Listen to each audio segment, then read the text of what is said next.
oras na aklat, hayag ang buhay sa lahat. Sinugo ang tapat, kaligtas ay ihayag.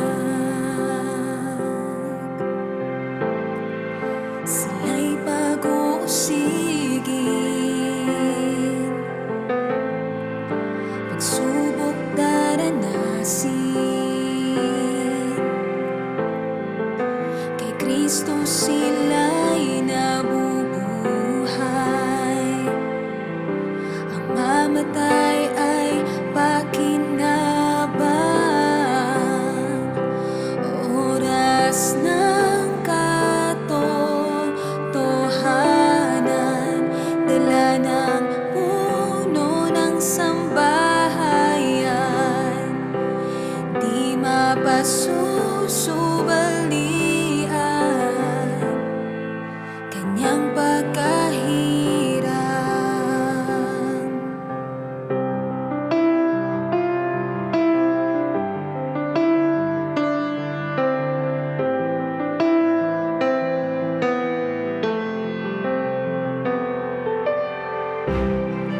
Nagtuturo ng kabanalan,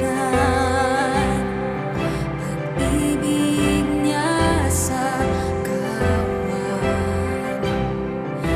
Ihahanda ang mga banal sa pagdating ng kanyang anak. Sila'y pag-uusigin, pagsubok daranasin. Kay Kristo sila'y nabubuhay, ang mamatay ay pakinabang. Oras ng katotohanan, dala ng puno ng sambahayan, hindi mapasusubalian kanyang pagkahirang.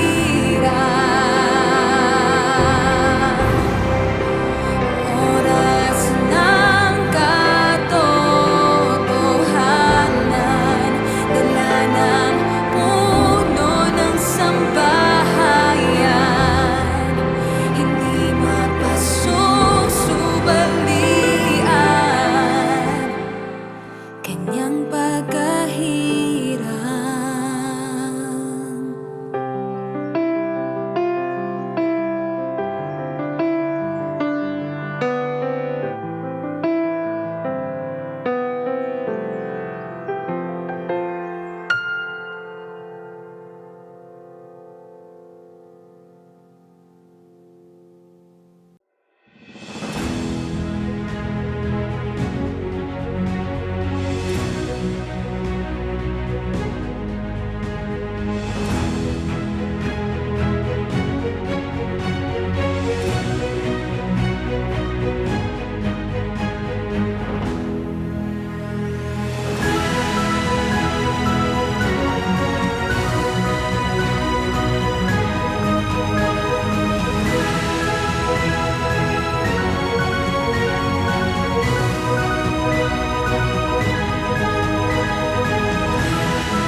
Isang mapayapa at mapagpalang gabi po sa inyong lahat, mga minamahal naming taga-subaybay.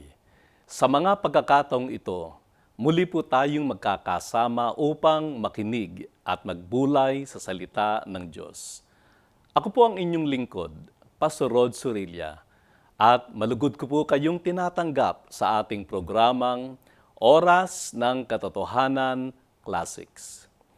Ngayong buwan ng March, ating ginugunita ang Women's Month, isang panahon ng pagkilala at pagpapahalaga sa mahalagang papel ng mga kababaihan sa ating lipunan, sa ating mga pamilya, at sa gawain ng Panginoon. Sa kabila ng mga hamon, patuloy silang nagiging inspirasyon sa kanilang katatagan, malasakit, at katapatan sa paglilingkod sa Diyos. Kaya naman ako ay lubos na bumabati ng Happy Women's Month sa lahat ng mga kababaihan na patuloy na nagbibigay inspirasyon sa ating panahon. Praise the Lord! Kaya naman ngayong gabi, muli tayong mapapaalalahanan ng salita ng Diyos. Mapapakinggan natin ng isang makabuluhang mensahe ng Diyos na hatid ng ating minamahal na Apostol Arsenio T. Ferriol. Kaya sandaling ito, ihanda po natin ang ating mga puso at isipan sa pakikinig ng banal na salita ng Diyos. Purihin ng Diyos sa pamagitan ng ating Panginoong Kristo. Sa pagkakataong ito'y pinapaksa natin ang tungkol sa bautismo at ang una nating pag-aaral ay ating binanggit sa mga talatang nasa kasulatan kung gaano kahalaga ang bautismo. Ang mga talatang binasa natin ay sa Marcos pangkat 16 at ang talata ay 16. Pagkatapos binasa rin natin ang nasa Lucas 7:30 na sila'y hindi nagsipagbautismo sapagkat hindi nila tinanggap ang payo ng Diyos. At kung gaano ito kahalaga, yaong sumampalataya sa mga gawa pangkat 16, 31 hanggang sa 33, karakaraka ng gabing yaon ay binautismohan. At yaon namang tumanggap na 3,000 kaluluwa noong araw ng Pentecostes ay binautismohan din sa araw na yon. Yun ay nasa mga gawa 2:41. At pagkatapos ay binasa rin natin ang unang Pedro pangkat 3 at talatang 21. Sa pagkakataong ito, ipagpapatuloy natin ano ang kahulugan ng bautismo. Dito sa mga taga-Roma pangkat 6 mula sa 3 talata hanggang sa 6 ay ganito ang sinasabi. Hindi ba ganyo nalalaman na tayong lahat ay nangabautismuhan kay Kristo Jesus, ay nangabautismuhan sa kanyang kamatayan? Tayo nga'y nangalibing nakalakip niya sa pamagitan ng bautismo sa kamatayan na kung papanong si Kristo ay nabuhay na maguli sa mga patay sa pamagitan ng kaluwalhatian ng Ama, ay gayon naman tayo makakalakad sa panibagong buhay. Sapagkat kung tayo nga'y naging kalakip niya dahil sa kawangisan ng kanyang kamatayan, ay mga kagayon din naman tayo dahil sa kawangisan ng kanyang pagkabuhay na maguli. Na nalalaman natin ang ating datihang pagkatao ay kalakip niyang napako sa krus upang ang katawang salarin ay magiba at nang sa gayoy huwag na tayong maalipin pa ng kasalanan. Narito sa mga talatang ito'y ating maunawaan kung ano ang ibig sabihin ng bautismo. Kaya alam natin ang binabautismohan ay inilulubog sa tubig na nakahiga at pagkatapos ay ibabangon siya. Ano ba ito? Larawan ng kamatayan, pagdibing ni Kristo at ang pagkabuhay na maguli. Ito ang sinasabi sa talatang 6. Nalalaman natin na ang ating datihang pagkatao ay kalakip na napako sa krus. At ang katawang salarin ay nagiba nang magkagayi huwag nang maghari pa ang kasalanan sa atin. Sa talatang 4 naman, tayo'y nangalibing nakalakip niya sa pamagitan ng bautismo ng kamatayan. At yung papanong si Kristo ay nabuhay na maguli sa mga patay sa pamagitan ng kaluwalhatian ng Ama, ay gayon din namang makakalakad tayo sa panibagong buhay. Sa makatwid, ito ang kahulugan ng bautismo. Ang literal na term na ginamit dito ay bapto, na ang ibig sabihin ng salitang bapto sa salitang Griego ay inilubog, natakpan. Kaya kung ang ating bautismo ay pawisik-wisik, hindi ka matatakpan, hindi naglalarawan. It is not a symbol of death and burial. Kaya it must be baptized, means bapto, underwater. At ang sabi, it is a symbol of death. At kung paano namatay ang Panginoon, He was risen from the dead, tayo ibinangon sa bautismo. At ang sabi, ang kahulugan nito ay makakalakad na tayo sa panibagong buhay na kalakip ng Panginoon. Praise the Lord. Sa makatwid, naunawaan natin sa mga talatang ito ang kahulugan ng bautismo. Ang ibig sabihin nito ay tumanggap na tayo ngayon ng bagong buhay. Pansinin natin na ang bautismo ay nangangahulugan din ng pagbihis. Ito'y ating mababasa sa mga taga-Galasya, pangkatatlo, at ang talata ay 27. Ganito ang sinasabi sa atin ng banal na kasulatan. Sapagkat lahat na sa inyo'y nangabautismuhan kay Kristo ay ibinihis si Kristo. Sa makatwid, what is baptism?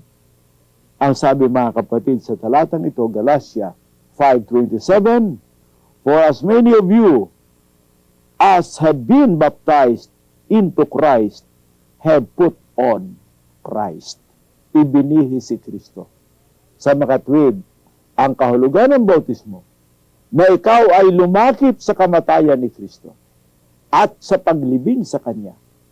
Hindi na ngayon maghahari ang kasalanan sa iyong katawan. Bakit? Nalibing ka na. Ngunit hindi nagtapos. Sa simbolo ng paglibing ang bautismo, ibinangon, larawan ng pagkabuhay na maguli. It means, from the dead, you are now risen with Christ. You can live a new life. Kaya, hindi ba alam ninyo na kayong nangabautismohan kay Kristo ay ibinihis? Sabi nga ni Pedro, hindi sa karamihan ng laman. Sa 1 Peter 3:21, hindi sa karumihan ng laman hinugasan tayo, kundi sa paghiling ng isang mabuting budhi. At ang bautismo ngayon ay isang bagong pagkakataon to live a new life. Sa makatwid, wala na ngayong paghahari sa iyong kamatayan. Kaya ang nabautismohan kay Kristo ay wala nang kahatulan. Bakit? You are receiving already the pardon, the cleansing, the forgiveness. Yan ang kahulugan ng bautismo. You died with Christ and now you are risen with Him. A new life. Kaya ito ang dahilan kung bakit tayo ay nagbihis sa pamagitan ng bautismo. Ang ibig sabihin, binago ang ating espiritu. Binago ang ating budhi. Bakit? Sapagkat ang lumang pagkatao, ang lumang kalikasan na mula kay Satanas, ngayon ay namatay na. Kaya sabi, ipinako sa krus na kasama ni Kristo. At siyempre, kasama niyang nalibing. Ngayon, meron na siyang bagong buhay. Hindi na ang dating katauhan na nasa kalikasan ni Satanas. Gaya ng sabi ng Panginoon sa John 8:44, kayo ay sa inyong abang ang dyablo, at ang gawa ng inyong ama ang inyong gagawin. Ngunit ngayon, nangalibing na tayo, nagbangon na tayo sa mga patay, bagong buhay. At ito ay ang ibinihis natin si Kristo. Si Kristo ay gumagawa ngayon sa pamagitan ng Espiritu ng Diyos. Tayo ngayon ay may bagong buhay. Inyong pansinin na ang pagbabagong ito ay hindi sa gawa ng tao, kundi sa ginawa ng Diyos. What did God to those who submit to their faith and baptism? Binihisan sila. They were renewed in the inner man. Nabuhay na sila ngayon sa panibagong buhay. Bagong espiritu. Inyong pansinin, yung mga taong hindi pa sumasampalataya ay natutulad sa mga taong pinapanahanan ng masamang espiritu. Ito'y mababasa natin sa Mateo, pangkat 12 at ang talatay 28 at 29. Ngunit kung siya ay sa pamagitan ng Espiritu ng Diyos, nagpapalabas ako ng mga demonyo, ay dumating na sa inyo ang kaharian ng Diyos. O paano bagang makapapasok ang sino man sa bahay ng malakas at samsamin ang kanyang mga pag-aari? Kung hindi mo nagagapusin ang malakas at kung magkagayoy, masasamsam niya ang kanyang bahay. Narito mga kapatid, in the preaching of Christ, the word of Christ are spirit and life. Yan ang sabi sa John 6:63. Ang aking salita ay pawang buhay at kapangyarihan. Sa laman, walang pakinabang. Laman, material. Ano man ang gawin mo, it cannot help you. It cannot change your human nature. Kahit anong cosmetics ang ilagay mo sa etupe, malibang takpan mo yung kanyang balat. You cannot change that. Maring i-bleach mo pero babalik yun. Bakit? Sa loob ng gagaling. Kaya sabi sa 3:23, mababago ba ng itupi ang kanyang balat? Ulyo pardo ang kanyang batik? Ang taong nabubuhay sa kasalanan ay walang magagawa. His good cannot cover up the evils. Ganyan ang tao. Kailang sa loob. At ang sabi ng Panginoon, pag ipinapangaral ang kanyang salita, sa pamagitan ng Espiritu, sapagat ang kanyang salita ay pawang Espiritu ng buhay, ay inaalis yung masamang espiritu sa puso nung sumasampalataya at yun ay ginagapos at itinataboy. A new spirit will come to him. The Word of God, the entrance of the Word of God, means the entrance of life. Purihin ang Diyos. And that life is in you life. Christ in us, the hope of glory. Kaya hindi na kinakailangan ikaw laging ganyaking yayaman ka yayaman. No, if you are in Christ, you are sons, or we are sons of God. Through Him, sa pamagitan ni Kristo, ang bugtong na anak ng Diyos ay nagiging mga anak tayo ng Diyos at tayo ay tagapagmana ng Diyos. Not only the kingdom, but above all, the new life which is in Christ. Tayo recipient yung bagong buhay. Kaya sa bautismo, we are proclaiming our faith that I am dead in Christ. Ako ngayon ay patay na. Ituturing kong patay na ako. Nakasama ni Kristo doon sa krus at sa paglibing. Ngunit aking pinapahayag ang meron ako ngayon. Ano yung bagay na meron ako ngayon? Isang bagong espiritu at bagong buhay. Kaya tayo ngayon ay binautismuhan kay Kristo, makakapamuhay na tayo ng bagong buhay. Not striving to be good, not trying to be good, kundi mga kapatid, living what is good in us. The Spirit of God is a good spirit. The Christ in us is a sinless Christ, and we must have Him manifest. We must take the word of Christ. It must fill our mind and heart. At kung magkaganon na mapuspos na, gaya sabi ni Pablo sa Colosas 3:16, na manahan sa inyong sagana, sa inyong isipan at puso ang salita ni Kristo. Yung salitang yon ay pawang espiritu at buhay.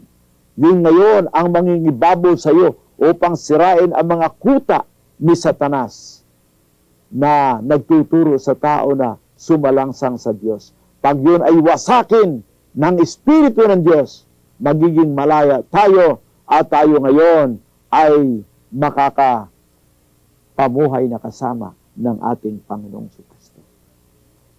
Kaya sa pamagitan ng pangangaral ng Ebanghelyo, they that believe and is baptized shall be saved.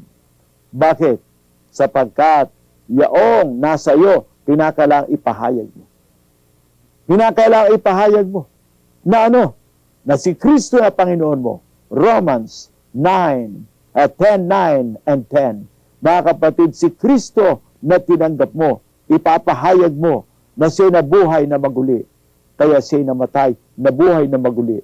At sa kapahayagan mong yan, ay ibinibigay ng Diyos ang kaligtasan sa iyo.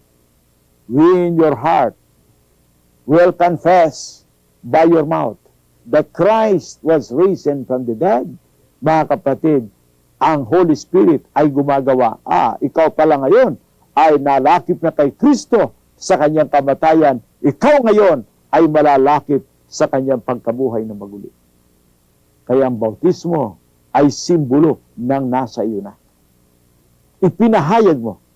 So in order to be faith, mga kapatid, it must be accepted through the mind and by the heart. And it must be confessed with our mouth. Mga kapatid, and it must be acted upon. I am now saved.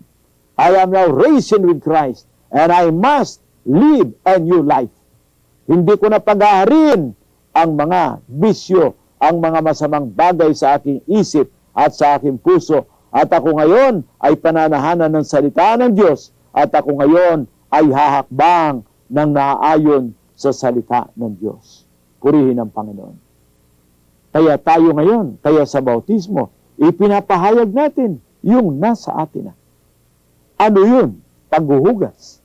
Kayong nabautismoan kay Kristo ay ibinihi si Kristo. Galatia 3:27. Ano ba ang nasa atin noon? Ang nasa atin noon ay ang masamang espiritu. Kaya ang Christian religion is not only an organized organization, but above all, Christian religion is a kind of life. A kind of life that is confessed. Ang isang uri ng buhay na ipinapahayag sa salita at sa gawa.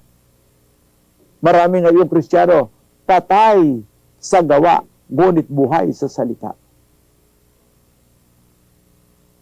Maganda na yun, pero pangit. Bakit salita lamang? Ay yung iba, kahit salita, masama pa. Nagmumura pa. Yung iba naman ay puro pangguguyo. Payayamanin ka, payayamanin ka. Wala ring iniwan sa politiko. Kaya siya ay, para maibuto, ay nangangako ng lahat ng pangako. Mga kapatid, ang Kristyanismo ay hindi lamang pangako ng Diyos, kundi pangakong makatotohanan that he that believeth in Him and is baptized shall be saved. Bakit? Bakit ka naligtas? Nangaligtas. Sa ano inihahawig ang kaligtasan? Sa bautismo. Basahin natin ang atin ang napag-aralang talata sa unang Pedro 3 at ang talata ay 21. Ang sabi ng salita ng Diyos ay ganito: Naayon sa tunay na kahawig, ngayon nangaligtas sa makatwid bagay ang bautismo, hindi sa pag-aalis ng karumihan ng laman, kundi sa pagkalinis o sa paghiling ng isang mabuting budhi sa Diyos sa pamagitan ng pagkabuhay na maguli ni Jesucristo. Paano raw tayo naligtas? Sa pamagitan ng kamatayan at pagkabuhay na maguli ni Kristo. We confess His death. We confess His resurrection in baptism. I died and I was buried with Christ. And now I am alive. Ikaw ay bumangon mula sa tubig. Now I am alive. I am a new man. I have a new spirit. I have a new life. Ipinapakita yan ng bautismo. Yan ang katotohanan at yan ang kahulugan. Kaya si Kristo ngayon ay nabubuhay. Ngunit ang kanyang buhay ngayon ay hindi iyong buhay na ikinamatay para sa atin. Wala na siya sa laman ngayon. Saan siya ngayon? Nasa kanan ng Diyos. Yung iba may kahulugan pang kanan eh. Hindi, nasa kanan na yan eh. Pag-akit niya sa langit, na ipinasakop sa kanya ang mga anghel. Abay, may nagpasakop. Sino ang nagpasakop ng mga anghel sa kanya? Ang Ama. At ang sabi, at ang kapamahalaan, ang mga kapangyarihan. It was God who proclaimed Him to be the Lord of all. Kuminsan yung nangangaral na Christ the King of Kings and Lord of Lords, wala ng Ama. No. It is the Father who made all things in subjection to Him. He was made to sit down in the right hand of the Father. Hanggang sa pagdating ni Kristo, ang Panginoon ay subject pa rin sa ating Panginoon, sa ating Panginoong Diyos. Our Lord Jesus Christ is still subject to the Lord God, our Father. Maring hindi pumayag yung iba, pero masasalungat nila ang Biblia. Babasahin ko ito sa inyo sa unang Korinto, the resurrection chapter, and verse 28 ay ganito ang sinasabi. At kung ang lahat ng mga bagay ay mapasuko na sa Kanya, kung magkagayon, ang anak rin ay pasusukuin naman nang nagpasuko ng lahat ng bagay sa Kanya. Kaya sabi ron, siya ay pinaupo sa kanan, and God made all the angels subject to Him and all power. Ngunit, pagdating ng kawakasan ng lahat ng bagay, all things will be surrendered to the Father by the Son, so that God, the Father, is all in all. At tayong mga anak ng Diyos ngayon, na mayroong bagong buhay kay Kristo, mayroong bagong espiritu na nagbago ng ating puso, gaya ng ang nabautismuhan ay ibinigay si Kristo. Christ now is the one living in us through the Holy Spirit, and we are made God's temple through the Holy Spirit. Mga kapatid, yung iba naman ay ang Holy Spirit daw, yan din si Kristo. Ang Holy Spirit, yan ang Ama. No. God, the Father, indwells us through the Holy Spirit. Kaya tayo ngayon ay mayroong bagong buhay. Yan ang kahulugan ng bautismo.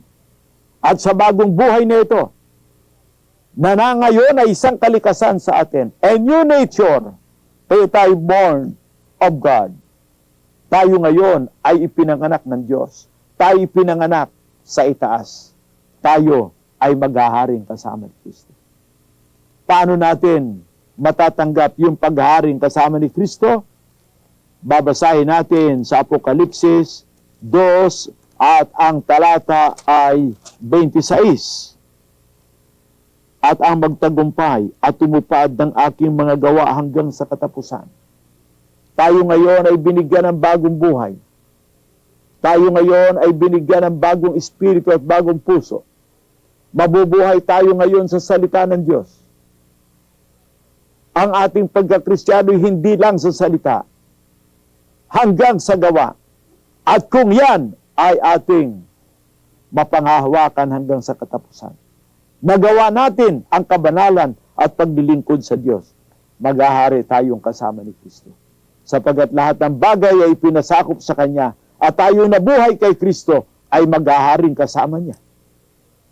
Yan ang larawan ng bautismo. We have received a new life, a new nature, a life that is free from condemnation. Wala ng impyerno, wala ng purgatorio. Ano ang gagawin mo sa impyerno? Paparusahan doon sa impyerno. Sa purgatorio, parurusahan din. Ngunit kung kayo na kay Kristo, Romans 8:1, against the doctrines of man, and we uphold the doctrines of God. We have now no more condemnation because we are in Christ. Of the truth, buong katotohanan. Anong truth? I have experienced the new spirit in Christ. I have experienced the new nature in Christ, not because of my own righteousness that we have done, but rather by the new Spirit in us. Yan ang sabi sa Tito 3:5. Ang bagong Espiritu ay nagbigay sa atin ng bagong puso. Yan ang sabi ni Haring David nang kanyang sabihin, O Diyos, likhaan mo ako ng bagong puso, likhaan mo ako ng bagong Espiritu. Purihin ang Diyos. At ito ay nantanggapin mo ang salita ni Kristo. Ikaw ngayon ay bagong nilalang. At sa iyong pagiging bago, you must live a new life. You must act. Kaya yung ating mga bisyo, mula sa ating bagong espiritu at bagong katauhan, bagong kalikasan, naalis ang ating mga bisyo. Yung iba ay naghihintay pang ipagbawal ang paninigarilyo, pag-inom, pagdroga. Wala raw namang bawal sa iglesia yan o sa Biblia. Ngunit ang salita ng Diyos. Huwag mo nga hanapin yung bawal. Hanapin mo yung bagong buhay na nasa atin. At kung magkaganon, ipabuhay mo. At ikaw ay magiging bago, hindi labang sa iyong puso at espiritu, pati sa iyong katawan, pati ang iyong pananalita, pati ang iyong karakter. Tayo manalangin. Amang Diyos, pagpalain mo ang iyong mga salita. Magdala nawa sa amin ng kaginhawahan, kasama ang mga kaunlaran, kasama ang pagpapagaling, kasama ang mga himalang mula sa iyo, sa isang buhay na binago, sa isang bagong espiritu nasa amin. Ito po ang aming dalangin sa ngalan ni Kristo Jesus. Amen. Maraming salamat sa inyong panonood sa Oras ng Katotohanan Classics. Thank God for we are being reminded of His words, His love, and suffering. Kaya naman muli ay samahan niyo kami sa susunod na episode ng Oras ng Katotohanan Classics. Gayun din ay patuloy po nating mapapakinggan ang mga mensahe sa programang ito sa Spotify at Apple Podcast. I-search lamang ang Oras ng Katotohanan Classics, i-follow ito at i-click ang notification button upang maging updated sa mga bagong uploaded messages. At malugod ko po kayong inaanyayahan na manood sa darating na April 3 sa Marikina Sports Center sa Home Free Global Crusade, Marikina. Atin ding panoorin at suportahan ang Oras ng Katotohanan with Apostle Jonathan S. Ferriol tuwing linggo, alas 7 ng umaga sa TV5. Kung meron kayong mga panalangin, maaari lamang pong i-contact ang mga numero naka-flash sa inyong screen. Maraming salamat pong muli. Ako po si Pastor Rod Surilla. Magandang gabi sa ating lahat. Dala ng puno ng sambahayan, hindi mapasusubalingan kanyang pagkahirap.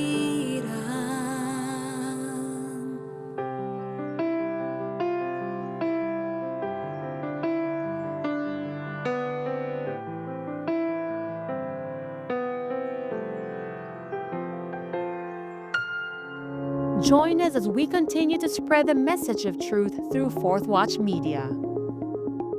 Prayer Power. Fourth Watch News. Apostles' Take. Exploits of Faith. Oras ng Katotohanan Classics. Home Free Radio Philippines and USA. Hora de la Verdad. Sure Word Magazine. Life Radio Lucena. Life Radio Santiago.